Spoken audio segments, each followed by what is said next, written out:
یو سړی ده هغه باندې قرض ده، مطلب دا مقروض ده، قرضدار ده د بل چا، او ته وایې چې زه وله قرضدار له دا قرض خلاص کما، نو قرض ستا زکات په اله کیږي چې ته دا پیسې د زکات اول فقیر له لاس کې ورکې، دا کم چې قرضدار دی همدلی ورکه، ځکه دا محتاج ده، په ده باندې زکات کیږي، ده باندې زکات کیږي، دلی ورکه، دا بیا خپله قرض کې ورکي. تاسو په دې پوه شوئ که یو سړی د قرض ده پې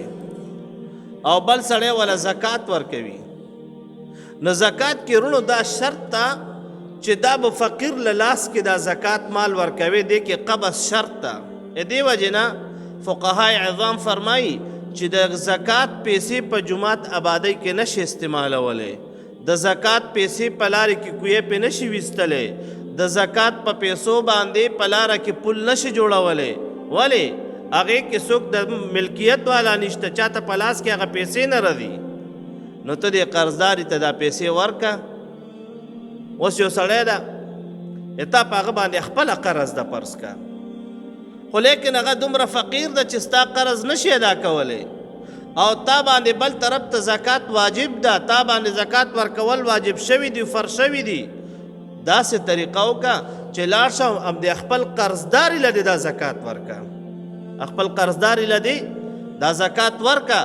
او چې زکات ته وله ورکړو بیا ورته مال هغه خپل قرض راکړه، دا هم صحیح ده، ستا قرض هم ادا شو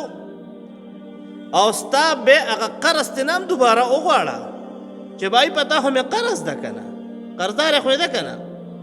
نه بیا ترې هغه خپلې پیسې وغواړه چې بس د ما هغه قرض ما زکات د تا په لاس کې ادا شو، اوس ماله خپل قرض راکړه. دا جایز ده بالکل،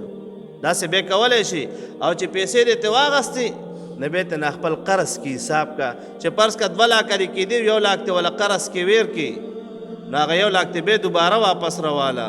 تا ته د هغه د طرف نه 1 لاک روپۍ ضرور رسېدي او ستا هغه زکات هم ادا شو.